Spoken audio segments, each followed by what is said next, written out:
حضرات علماء کرام، قاری قرآن، حافظ قرآن اور جتنے بھی یہاں مجلس میں تشریف فرما ہیں عوام اور خواص، مجھے آپ حضرات کے درمیان اس وقت بیٹھ کر کے اور آپ کے سامنے تلاوت کرتے ہوئے بہت خوشی محسوس ہو رہی ہے۔ الحمدللہ، جیسا کہ آپ نے حضرت مولوی محمد ادریس صاحب دامت برکاتہم سے اور محترم حضرت مولانا قاری مفتی شکیل احمد صاحب سے کچھ باتیں سنی اور یہ آپ کو انداز ہوا کہ حضرت قاری صاحب کا جو سفر تھا وہ تقریباً کامیاب رہا،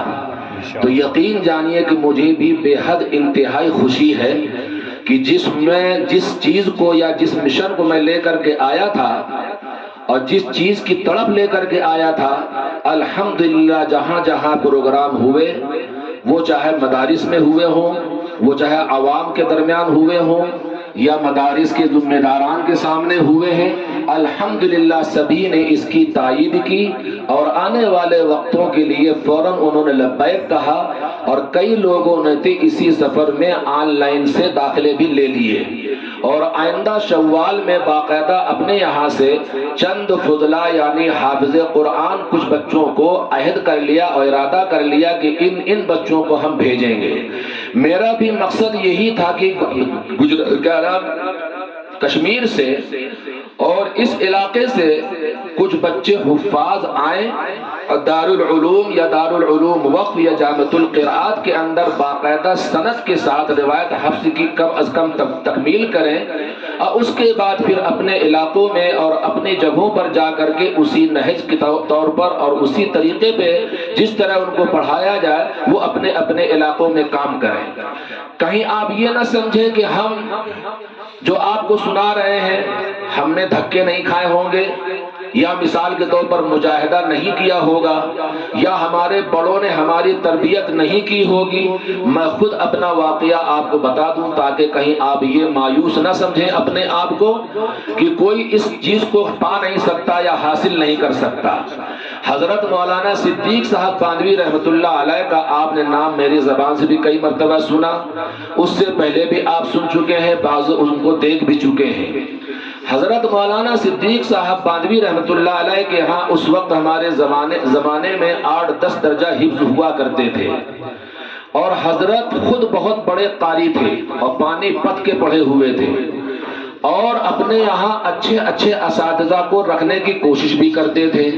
لیکن اس کے باوجود اس علاقے میں جلدی آدمی دستیاب بھی نہیں ہوتا تھا، اور جلدی اس علاقے میں یا باندہ میں کوئی جلدی رہنے کو تیار نہیں ہوتا تھا۔ اگر ہم طالب علمی کا زمانہ بتائیں تو ہفتے میں 1-2 مرتبہ کچا راشن ملتا تھا، اور اس کو ہم لوگ چاول اور دال کی شکل میں اینٹوں کا چولہا بنا کر کے خود کھانا بنایا کرتے تھے۔ اس ادارے کی میں آپ کو بات بتا رہا ہوں، اور عارف باللہ حضرت مولانا صدیق صاحب ہم لوگوں کے ساتھ چل کر کے دریا سے اور نالے سے پتھر نکلواتے تھے، اور نکلوا کر کے بنیادوں میں اس کو ڈالتے تھے، اور وہیں سبق بھی پڑھاتے رہتے تھے۔ خیر، مجھے سنانا یہ ہے کہ حضرت کے یہاں اتنی اچھی تعلیم حفظ کی نہیں تھی جتنا حضرت چاہتے تھے، تو میرا ایک مرتبہ انتخاب کیا کہ علاء الدین تم فرقانیہ گونڈا پڑھنے جاؤ۔ حضرت اس مدرسے میں پڑھا بھی چکے تھے اور تا حیات وہاں سرپرست رہے۔ تب تا حیات سرپرست رہنے پر بھی ان کو معلومات تھی، وہاں کے پڑھا بھی چکے تھے، تو وہاں کا طور طریق حفظ کے پڑھنے کا اور حفظ کے ساتھ ساتھ روایت کی تکمیل کرنے کا وہاں کا طریقہ کار حضرت جانتے تھے۔ اگرچہ میرے 24 پارے ہو چکے تھے، کتنے بھائی مولانا شکیل صاحب؟ 24، اور حضرت اپنے قلم سے مجھے اپنے مدرسے میں خود وہ امتحان لیتے تھے، تو عارف باللہ حضرت مولانا قاری سید صدیق احمد صاحب مجھے اپنے قلم سے 50 نمبر دیا کرتے تھے، تو گویا کہ میں وہاں کے اعتبار سے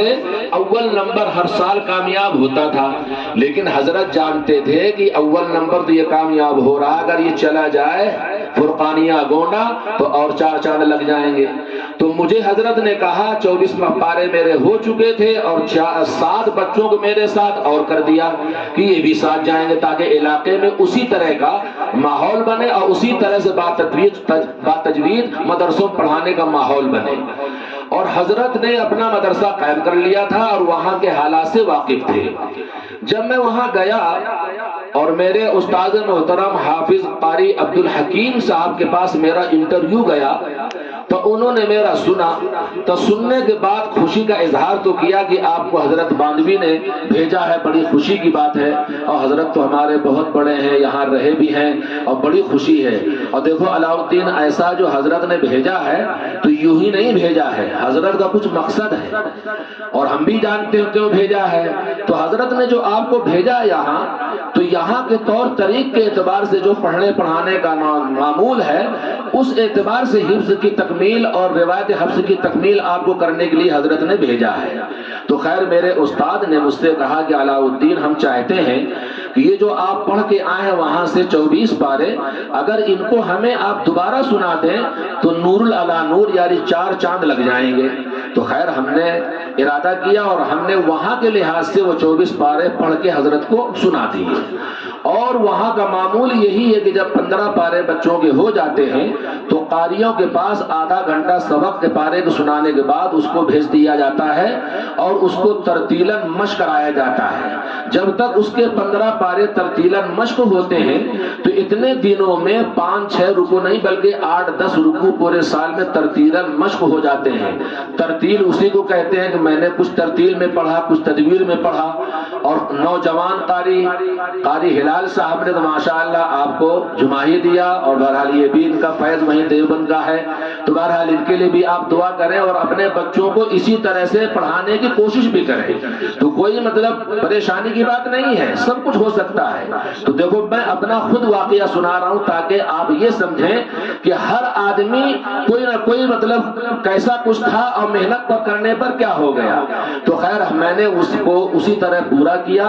اور وہاں کا جو نصاب تھا اس طرح پڑھا۔ میں حفظ کر کے ساتھ ساتھ روایت حفظ کی تکمیل کر کے 3 سال کے اندر حضرت نے مجھے پھر بلا لیا اور حضرت نے مجھ سے کہا کہ علاء الدین تم عصر کے بعد اور عشاء بعد اپنے ساتھیوں کو مشق کرایا کرو، اب پڑھایا کرو۔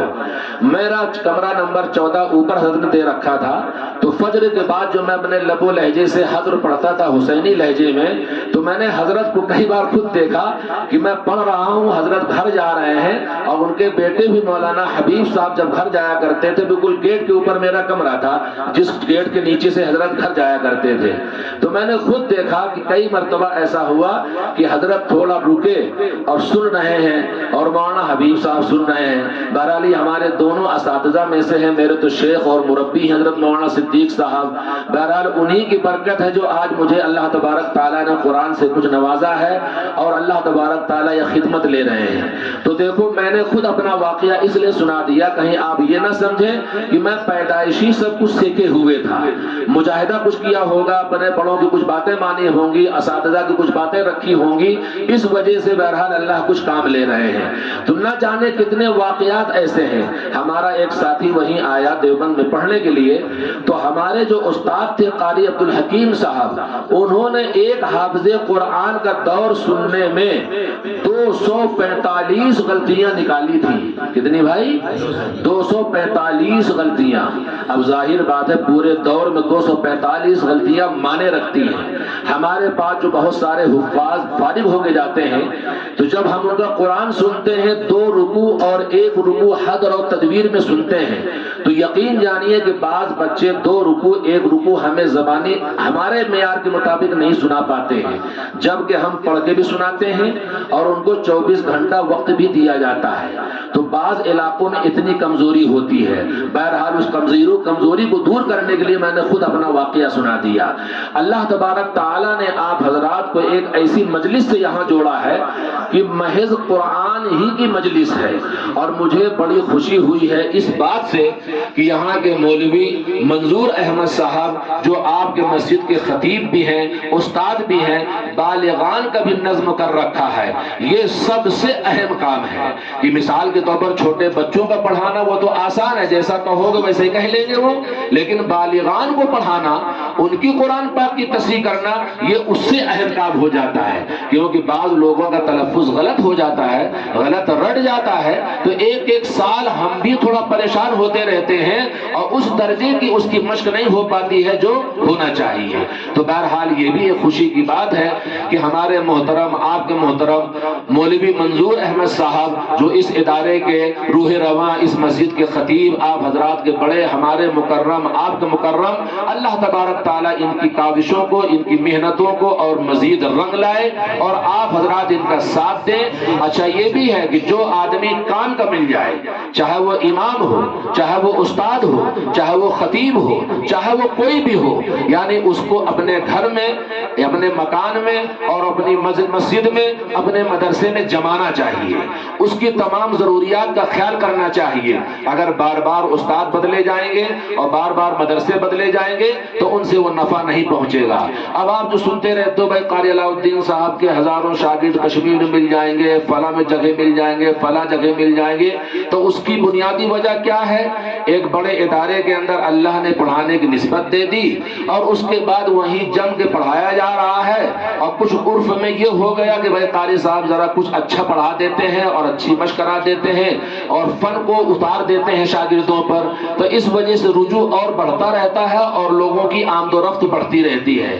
پہلے تو یہ تھا کہ آپ نے بھیجا، قاری سلیم صاحب نے، مولوی کیا نام ادریس صاحب نے، قاری صاحب آپ کا تعارف سنا اور آپ کا نام سنا، ذرا میں بھیج رہا ہوں اپنے بھائی کو، ذرا اس کو اپنے درس میں بیٹھا کے ذرا پڑھا دیجیے، اگرچہ داخلہ نہیں ہو رہا، درمیان سال ہے۔ تو پہلے تو مدارس میں، دارالعلوم وغیرہ میں یہ بھی تھا کہ بچے 10-15 یعنی سماعت کر کے اپنی تکمیل کر لیتے تھے، لیکن بعض حالات اب ایسے ہیں کہ مدرسوں کے اندر بھی پابندیاں ہیں کہ بغیر کوئی آئی ڈی کے نہیں آ سکتا،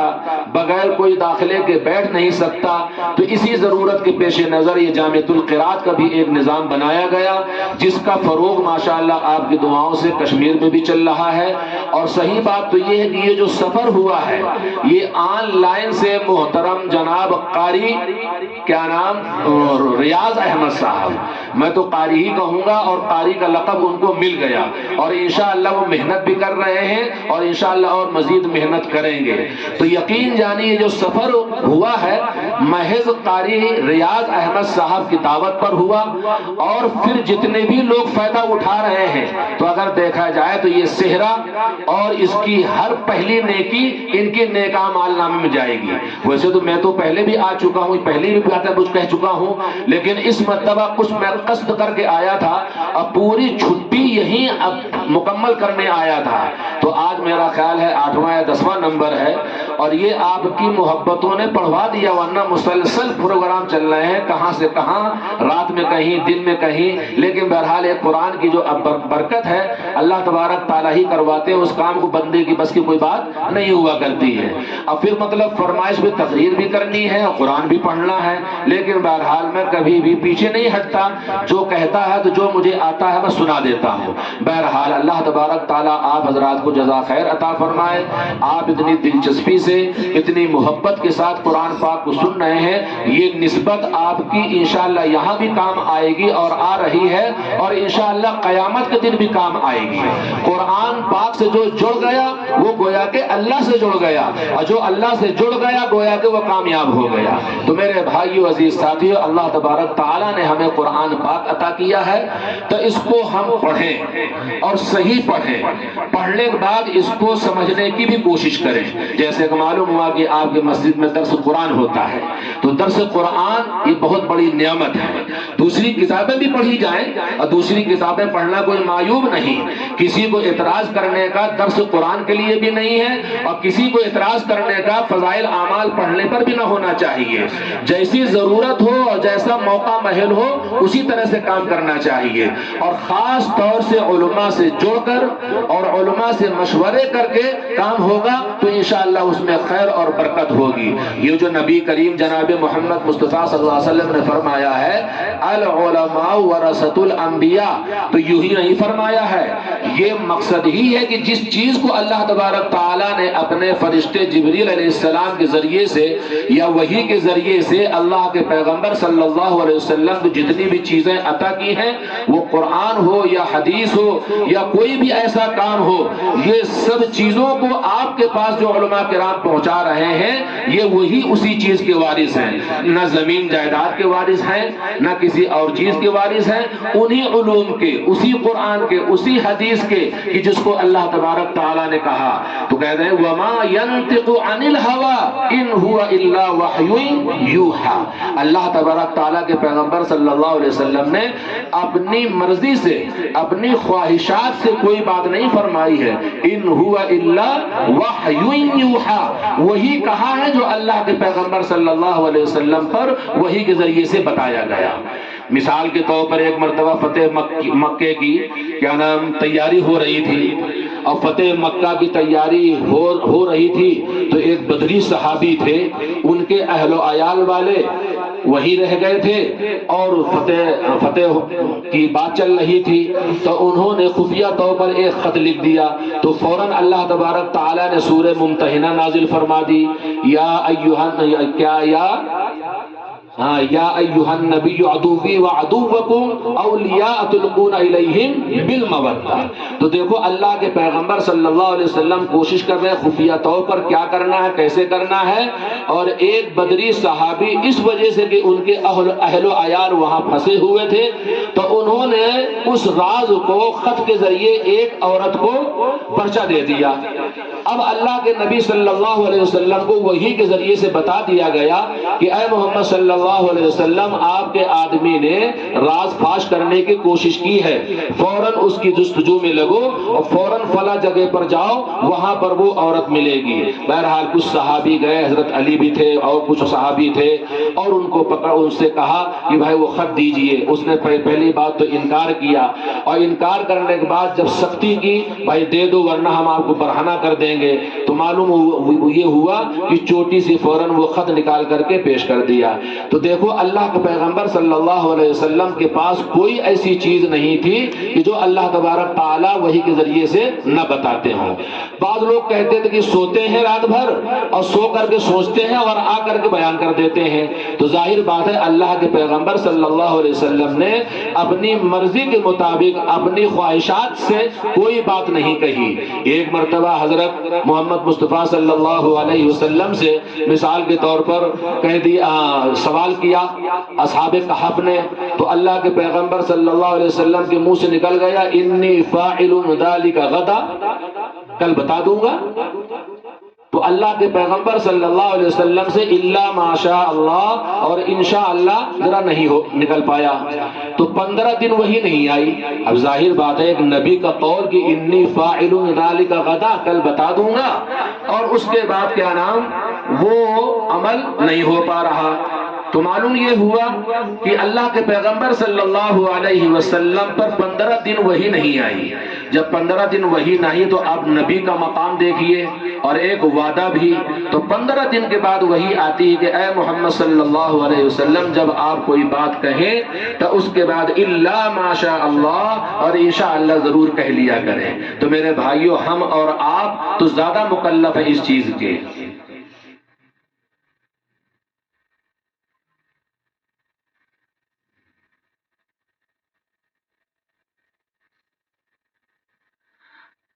کیا کہتے ہیں؟ ہاں بتا رہا ہوں۔ تو بہرحال تھوڑی بات بعض موقع میں طویل ہو جاتی ہے۔ اب قرات سبع اور عشرہ کے بارے میں تو کل ملا کر کے اللہ کے نبی صلی اللہ علیہ وسلم نے کسی بات کو اپنی طرف سے نہیں کہا ہے، وہ چاہے سبع قرات کی بات ہو،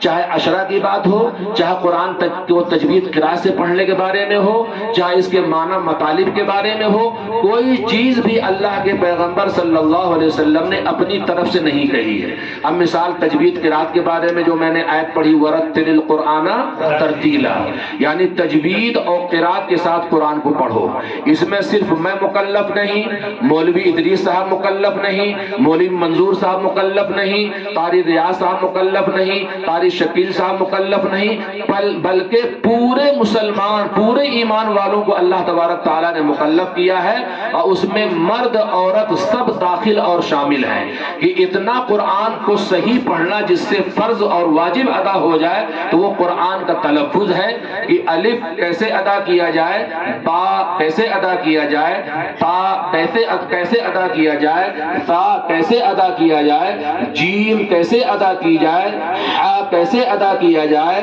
خا کیسے ادا کیا جائے، دال کا تلفظ کیا ہونا چاہیے، رال کو کیسے ادا کیا جائے، را کو کیسے پڑھا جائے، زا کو کیسے پڑھا جائے، سین کو کیسے ادا کیا جائے، الشین کو کیسے ادا کیا جائے، الصاد کو کیسے ادا کیا جائے، الضاد کو کیسے ادا کیا جائے، الطا کی ادائیگی کیسے ہو، ضا کی ادائیگی کیسے ہو۔ اب پڑھانے والے کہہ دیتے ہیں توئے و زوئے، اور ہے کیا ہے تلفظ، طا اور ضا، کہہ دیتے ہیں بعض لوگ سواد اور ضاد، غلط، سواد منہ کھلا رہے گا اور ضاد، سمجھے، فا قاف کاف لام میم نون، واو نہیں واو، ہا حمزہ یا اور یا۔ اگر ہر آدمی، ہر شخص مرد عورت الف سے لے کر یا تک اس تختی کو درست کر لے کہ جیم مثلا بیچ زبان اوپر کے تالو سے، اور 3 حروف یہی سے ادا ہوتے ہیں، جیم شین یا غیر مدہ، اور عین ہا کو لے لیجئے بیچ حلق، اتنا تو سمجھ میں آ رہا ہوگا، اور ذرا ادنا بیچ کا حلق سے اوپر منہ کی طرف غین اور خا، اور سینے کی طرف حمزہ اور ہا۔ اب دیکھو یہ 6 حروف ہو گئے، انہیں کو حروف حلقی کہتے ہیں۔ اگر مجھے وقت ملے اور مجھے کہنے کا موقع ملے تو میں سب کو سمجھانے کی کوشش کر سکتا ہوں الحمدللہ۔ اب مثال کے طور پر ایک موٹی سی مثال آپ سمجھ لیجئے، ارے نون ساکن تو آپ سمجھتے ہیں، جس نون کے اوپر جزم ہو، اب 2 زبر 2 زیر 2 پیش کو کہتے ہیں تنوین۔ اب کیا قاعدہ بنا کہ نون ساکن تنوین کے بعد اگر حروف حلقی آویں، یہی حمزہ ہا، عین ہا، غین خا، یہ جہاں بھی آئیں گے وہاں آپ کو گننا نہیں کرنا، یعنی آواز ناک میں نہیں لے جانا۔ کیسے پڑھنا ہے؟ اب مثلا سورہ فاتحہ پڑھ رہے ہیں، انعمتا، اب اس کو امتا نہیں کہنا ہے، انعمتا، یعنی نون کو ذرا جلدی پڑھنا ہے بس۔ اسی طرح سورہ کوثر پڑھ رہے ہیں، ونحر، دیکھو یہاں بھی نون ساکن کے بعد ہا آ گیا۔ پھر آپ پڑھتے ہیں سورہ اخلاص نماز میں، کفوا احد، تنوین کے بعد یہاں حمزہ آ گیا، حاسدن اذا، یہاں بھی حمزہ آ گیا۔ تو گویا کہ بہت قاعدہ آسان ہے، کوئی بھی سیکھنا چاہے کوئی مشکل کام نہیں، صرف تھوڑی توجہ اور تھوڑی لگن۔ جیسے میں نے کہا کہ اذان مجھے 2 مرتبہ میں نے سنا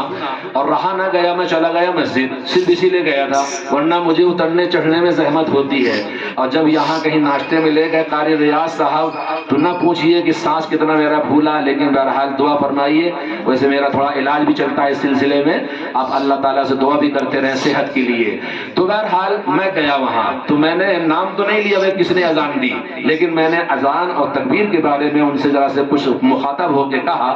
تو جب انہوں نے دوسرے دن اذان دی ہے تو ماشاءاللہ کافی حد تک صحیح میں نے سنا، تو بڑی خوشی ہوئی۔ تو کوئی اسی طرح فکر اگر ہو جائے اور اسی طرح سے لگن اگر ہو جائے تو سمجھ لیجئے ایسا نہیں کہ ہم کو اللہ تبارک تعالیٰ کوئی طریقہ اور ہم سے اللہ تبارک تعالیٰ راضی نہیں ہوں گے۔ تو الف سے لے کر یا کی تختی میں مولانا مولوی منظور صاحب سے بھی کہوں گا کہ ذرا اسی طرح سے الف با تا تا جیم. اب اس کو زیم نہیں کہنا ہے, کیا کہنا ہے؟ جیم. اب جب تک بیچوں بیچ زبان سے اس کی ادائیگی نہیں ہوگی تو کہیں زیم نکلے گا اور کہیں کچھ اور نکلے گا. تو اس وجہ سے یہ فرض ہے. کیا بھائی؟ فرض. اور اس کے بعد جیسے آپ کو ابھی سنایا گیا من الشیء, تو شین کی ادائیگی تو یہیں سے ہے, لیکن پورے منہ کے اندر آواز کو پھیلنا ہے. یہ اس کی ذاتی صفت ہے, یہ کبھی جدا نہیں ہوگی. ابھی آپ نے سب قاریوں سے سنا من الشیء تو, اب اس تا کو پر پڑھنا ہے تو جڑ زبان اوپر بلند ہو جائے گی. تو جو حرف پر پڑھنا ہوگا صاد, ضاد, طا, ظا, غین, قاف, خا, یہ 7 حروف ہمیشہ پر پڑھے جائیں گے, چاہے ان پر زبر ہو, چاہے زیر ہو, چاہے پیش ہو. ارے اتنا تو سب کو یاد کر سکتا ہے کہ 7 حروف ایسے ہیں جن کو ہمیشہ موٹا کر کے پڑھنا ہے, فربا کر کے پڑھنا ہے. اور اچھے الفاظ میں اس کو تفخیم کہہ دیتے ہیں, لیکن موٹا اور پر تو اتنا سمجھ میں آ رہا ہوگا. تو 7 حرفوں کو آپ ہمیشہ پر پڑھیں, کبھی بھی یہ باریک نہیں ہوں گے. اور باقی حروف ہمیشہ باریک ہوں گے سوائے الف, لام, را کے. اب را کے اوپر جب زبر ہو تو اس کو پر پڑھ لینا, زیر ہو نیچے تو اس کو باریک پڑھ لینا. را ساکن جس پر جزم ہو اس سے پہلے زبر اور پیش ہو اس کو پر پڑھ لینا. تو بہرحال یہ چند قواعد ہیں, اگر آدمی اس کو یاد کرنا چاہے تو میں سمجھتا ہوں کوئی مشکل نہیں ہے. ایک حدیث کا ترجمہ کر دوں اور تھوڑی تفصیل کر دوں جو آپ کے سامنے کچھ قراتیں پڑھی گئی ہیں. قال النبی صلی اللہ علیہ وسلم ان هذا القرآن انزل على 7 احرف فقرؤوا ما تيسر منه. یہ بخاری مسلم کی حدیث ہے. یہاں مفتی شکیل صاحب تشریف فرما ہے, اور بھی مولانا ہو سکتے ہیں جو فاضل ہوں گے باقاعدہ, ان سے آپ پوچھ سکتے ہیں. یہ بخاری اور مسلم کی حدیث ہے, تواتر سے ہے. تواتر اس حدیث کو کہتے ہیں اگر اس کا کوئی انکار کر دے تو اسلام سے خارج تک ہو سکتا ہے. آپ کو علوم نہ آ پاویں, آپ یہ چیز نہ پڑھ پاویں, وہ بات الگ ہے, لیکن ایسی چیزوں کا انکار نہیں کیا جائے گا. آپ پوری زندگی جمعہ نہ پڑھیں لیکن انکار نہ کریں تو کافر نہیں ہوگے. لیکن اگر آپ نے انکار کر دیا نعوذ باللہ جمعہ کوئی چیز نہیں, تو اسلام سے خارج ہو جائیں گے. دیکھو کتنا فرق ہو گیا. جمعہ پوری زندگی کوئی نہ پڑھے تو اس کو فاسق کہا جا سکتا ہے, لیکن کافر کوئی نہیں کہہ سکتا ہے. لیکن اگر ایک جمعہ کا انکار کر دے نعوذ باللہ جمعہ کوئی چیز نہیں ہے. کیوں؟ کہ قرآن سے ثابت ہے یا ایھا الذین آمنوا اذا نودی للصلاۃ من یوم الجمعۃ فاسعوا الی ذکر اللہ. یہ فرق ہے قرآن اور حدیث کا. تو بعض حدیثیں بھی ایسی ہیں کہ جو قرآن کے مرتبے, قرآن کے بعد اس کا مرتبہ ہوتا ہے. اب ان سے پوچھ لیجئے جب حضرت عثمان غنی رضی اللہ تعالی عنہ ان کو خلافت ملی اور وہ خلفائے راشدین میں ہوئے ہیں اور حضور اکرم صلی اللہ علیہ وسلم کے چہیتے داماد بھی ہیں, 2 بیٹیاں ان کے نکاح میں آئی ہیں, تو انہوں نے اپنے دور خلافت میں قرآن پر بہت کام کیا ہے. اس کا رسم الخط انہی کا کمال ہے اور انہی نے منتخب کیا ہے. اس سے پہلے بھی کچھ ہوا ہے اور سب کچھ ہوا ہے, لیکن بعض چیزیں حضرت عثمان غنی رضی اللہ تعالی عنہ نے قرآن سے متعلق زیادہ کچھ کام کیا ہے. اس کا ایک رسم الخط متعین کیا اور یہ قرآن کا معجزہ ہے. اسی میں ہم نے ابھی پڑھا اوت الکتاب, اور اپنی روایت میں آپ پڑھتے ہیں اوت الکتاب صرف قصر کر کے, اور ہم نے کیا کیا اس میں مد بنا دیا. تو ورش رحمت اللہ علیہ اس میں طول مد کرتے ہیں. ابھی ہم نے پڑھا خیر, تو ہم لوگ تو را کو پر پڑھیں گے, لیکن وہ کہتے ہیں ورش کی را متحرک سے پہلے اگر کسرہ یا ساکنہ ہو تو اس را کو بھی باریک پڑھنا ہے. خیر کہا ہم نے. اور البریہ کو انہوں نے کیا پڑھا البریہ, تو یا کو وہ مشدد کو مخفف کریں گے اور اس کے بعد حمزہ کا اضافہ کریں گے. اور قرآن حدیث کے اندر سب یہ نحو اور صرف کے اعتبار سے سب تعلیلیں موجود ہیں. بس یہ ہے کہ جتنا جس کے پاس علم ہو اتنی بات کرے اور جتنا علم ہو اس کے مطابق عمل کرے. تو یہ سب باتیں علماء ہی آپ کو بتائیں گے. اسی وجہ سے کہتے ہیں کہ علماء کا ساتھ نہیں چھوڑنا ہے, مفتیان کرام کا دامن نہیں چھوڑنا ہے. اور اگر آپ اپنے ہی کو سب کچھ سمجھ بیٹھے اور علماء کی قدر و قیمت چھوڑ دی تو گویا کہ گمراہی بھی ہو سکتی ہے. اور اللہ کی طرف سے گرفت بھی ہو سکتی ہے۔ جو میں نے کہا کہ العلماء ورثۃ الانبیاء، زمین جائیداد کے وارث نہیں، انہی باتوں کو بتانے کے لیے اللہ نے ان کو پیدا کیا ہے کہ قرآن کتنے طریقے سے پڑھا جاتا ہے۔ اس کو لہجہ نہیں کہتے ہیں، سات قرات میں آپ کہتے ہیں لہجہ، سات قرات میں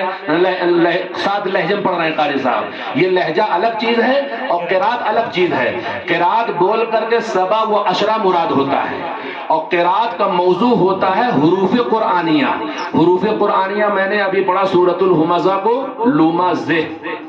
اور ہماری قرات کیا ہے حفص میں لومزہ، تو گویا کہ یہ کلمہ ہے۔ اب اس کلمے میں جتنی قرات ہیں وہ سب حق اور سچ ہیں، اور تجوید کا موضوع جو ہم اور آپ روایت حفص پڑھتے ہیں اس کا موضوع بنتا ہے حروف قرآنیہ، یعنی الف سے لے کر یا تک۔ تو دیکھو کلمات اور موضوع میں قرات اور تجوید کا موضوع الگ الگ ہو گیا۔ روایت حفص میں تجوید کا موضوع کیا ہے حروف قرآنیہ، اور قرات میں موضوع کیا ہے کلمات قرآنیہ۔ تو علیہم، علیہم، علیہم، اس میں تینوں قرات پڑھنا جائز۔ مفتی صاحب سے پوچھو جو معنی علیہم کے وہی معنی علیہم کے اور وہی معنی علیہم کے، معنی کے اعتبار سے کوئی تغیر نہیں ہوا، لیکن قرآن کا معجزہ ایک یہ بھی ہے کہ اسی میں تینوں قراتیں اور ساتوں قراتیں اور دسوں قراتیں جاری ہو جاتی ہیں۔ تو میں نے جو حدیث پڑھی ان ھذا القرآن انزل علی سبعۃ احرف فاقرؤوا ما تیسر منہ، تو اللہ کے پیغمبر صلی اللہ علیہ وسلم نے فرمایا کہ 7 حرفوں میں 7 لغتوں میں، آپ یوں سمجھیے کہ آپ کی زبان ہمیں تھوڑی کم سمجھ میں آتی ہے کیونکہ آپ کی مادری زبان کچھ اور ہے، اور یہ جو قرات کا معاملہ ہے نا یہ بھی صرف اسی وجہ سے ہے، قبائل الگ الگ تھے اور قبیلے الگ الگ ہونے کی وجہ سے زبانیں الگ الگ تھیں، اس وجہ سے ان ھذا القرآن انزل علی سبعۃ احرف فاقرؤوا ما تیسر منہ کا یہ اللہ تبارک تعالیٰ نے یہ اصول بنایا کہ جس میں جس کو سہولت ہو اس کو قرآن پاک کی تلاوت کر لے۔ تو میرے بھائیو عزیز ساتھیو، اس کے بارے میں کبھی شک کرنے کی ضرورت نہیں ہے، نہ کبھی اعتراض کرنے کی ضرورت ہے، اور میں نے ابھی بتایا تواتر سے ہے۔ اور جب حضرت عثمان غنی رضی اللہ تعالیٰ عنہ خلیفہ بنے ہیں تو سب کو اکٹھا کیا اور جمع کیا، یہ فرمایا کہ جنہوں نے قرات سبا سے متعلق جتنی بھی روایتیں اور جتنی بھی قراتیں پڑھ چکے ہیں ذرا وہ کھڑے ہو جائیں مجمع کے اندر صحابہ کرام سے۔ تو اللہ کے پیغمبر صلی اللہ علیہ وسلم نے جن جن لوگوں نے جن جن روایتوں میں پڑھ رکھا تھا وہ سب کھڑے ہو گئے، اور اتنی بڑی جماعت تھی کہ گننا اور شمار کرنا مشکل ہو گیا۔ تو میرے بھائیوں پھر اللہ کے پیغمبر صلی اللہ علیہ وسلم نے یہ فرمایا، پورا واقعہ بھی ایک آدھ جگہ سنا چکا ہوں میں، کہ ایک نماز پڑھائی حکیم بشیر رضی اللہ تعالیٰ عنہ نے دوسری روایت میں، اور حضرت عمر رضی اللہ تعالیٰ عنہ اس روایت میں اس وقت تک وہ قرات نہیں پڑھی تھی، تو ان کو پریشانی ہوئی اور گریبان پکڑ کے لے گئے اللہ کے رسول صلی اللہ علیہ وسلم کے پاس۔ حضور سمجھ گئے کوئی واقعہ پیش آ گیا، تو اللہ کے پیغمبر صلی اللہ علیہ وسلم نے کہا بھائی چھوڑ دو کیا بات ہے، واقعہ تو بتاؤ۔ خیر اللہ کے رسول صلی اللہ علیہ وسلم کے سامنے واقعہ رکھا گیا کہ انہوں نے نماز اس طرح پڑھائی، تو اللہ کے رسول صلی اللہ علیہ وسلم نے دونوں حضرات دونوں صحابیوں سے کہا کہ ذرا آپ سنائیے، آپ سنائیے۔ حکیم بشیر رضی اللہ تعالیٰ عنہ نے وہ قرات سنائی جو انہوں نے اخذ کیا تھا، پڑھا تھا، تو اللہ کے پیغمبر صلی اللہ علیہ وسلم نے کہا ھذا انزلت، ھذا انزلت، اسی طرح سے نازل ہوا ہے۔ ارے سمجھ میں آ رہا بھائی، ھذا انزلت، اسی طرح سے نازل ہوا ہے۔ اب حکیم بشیر رضی اللہ تعالیٰ عنہ کے بعد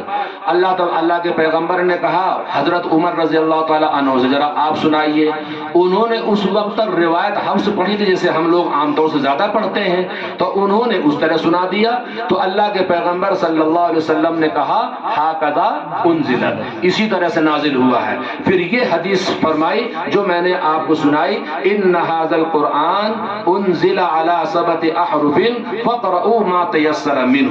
اب چونکہ اس میں بہت سارے کچھ شائقین تھے کہ قاری صاحب ذرا وہ قرات سبق ضرور سنانا آپ، تو بہرحال میں نے سنانے کا اہتمام کیا، روایت حفص بھی پڑھا، بچے نے اتفاق سے آپ کو ساتوں قراتوں میں یعنی سورہ نصر پڑھ کے سنائی۔ اب اس میں 4 قراتیں بن جائیں گی، کوئی توسط کرے گا، کوئی طول کرے گا، کوئی فتحہ پڑھے گا، کوئی امالہ کرے گا، اور بعض چیزیں قلت اور کثرت کا فرق ہے اور کلمات کا تھوڑا فرق ہے، ورنہ ہر وہ چیز ہم کرتے ہیں، چاہے سکتہ ہو چاہے ابدال ہو۔ اب مثال کے طور پر مفتی شکیل صاحب سے معلوم کرو کہ آمنو کی اصل کیا ہے بھائی کیا ہے مولوی صاحب؟ آمنو ہے، اور ہم لوگ کیا پڑھتے ہیں اس کو؟ آمنو۔ اب یہ مد بدل ہے، یہ کیا نام اس کو ابدال کہتے ہیں۔ اب دو حمزہ جمع ہے، دونوں متحرک، پہلا ساکن پہلا متحرک دوسرا ساکن، تو ہماری روایت میں یہ قاعدہ ہے، یہ واجب ہے کہ دوسرے حمزے ساکن کو ما قبل کے حرکت کے مطابق حرف علت سے بدلنا ہے، تو ہم لوگ قصر ہی پڑھتے ہیں، اور ورش رحمت اللہ علیہ اس میں قصر کے بعد دو مد اور کر لیتے ہیں، جیسے میں نے ابھی پڑھا آمنو، یہ وہی آمنو پڑھ رہے ہیں جیسے ہم لوگ پڑھتے ہیں اولئک علی ھدی من ربہم۔ تو بہرحال کچھ باتیں آپ کے یقیناً سمجھ میں آئی ہوں گی، اور انشاءاللہ آئندہ بھی آپ سمجھتے رہیں گے۔ خیر مجھے سبا اشرا آپ کو زیادہ بتانا یا زیادہ پڑھانا یا زیادہ اس پر توجہ دلانا مقصود نہیں تھا، صرف اس پر مقصود اتنا ہے کہ اگر کوئی کبھی نماز بھی پڑھا دے تو آپ بالکل درست اور صحیح سمجھ کے نماز پڑھ لیں، کوئی اعتراض کی ضرورت نہیں۔ اور ایسے محفل قرات میں جیسے آج کی آپ کی محفل قرات تھی، مجھ سے بھی زیادہ یہی کہا گیا کہ ذرا تلاوت ہی زیادہ سنانا قاری صاحب، تو میں نے کہا چلو بھائی ہمت کرتا ہوں، اب ذرا تھکا تو ہی ہوں، اور کہاں سے ہو کے اور کہاں سے قاری ریاض صاحب لیے پھر رہے ہیں، اللہ تعالیٰ ان کو بھی جزا خیر عطا فرمائے۔ جو کام اخلاص سے کیا جاتا ہے اس کے اندر برکت بھی ہوتی ہے، جو کام اخلاص سے کیا جاتا ہے اس کے اندر برکت بھی ہوتی ہے، ورنہ جو حالات ہیں اور جو مجاہدہ ہے یہاں کا، ہمارا بیٹا بھی ساتھ میں ہے، میں اس سے بعض موقع کہتا ہوں دیکھو بیٹے کتنا مجاہدہ کرتے ہوں گے کشمیری، ہم ذرا سے اترے اور چڑھے تو سانس پھول گیا، اور ان کا تو روزانہ کا عمل ہے یہ، تو ظاہر بات ہے یہ سب اخلاص کی بات ہے۔ میں ایک دن کے لیے آیا اور میں کسی کی دلجوئی کے لیے ناشتہ کرنے نہ جاتا، اگرچہ مجھے چڑھنے میں کافی تکلیف سی ہوئی اور تھوڑا میرا علاج بھی سلسلے میں چلتا رہتا ہے۔ بہرحال دعا فرمائیے اللہ تعالیٰ ہماری ان گزارشات کو اللہ تعالیٰ قبول فرمائے، اور آپ حضرات کا جو محبت اور تعلق میں دیکھ رہا ہوں اللہ تبارک تعالیٰ اسی طرح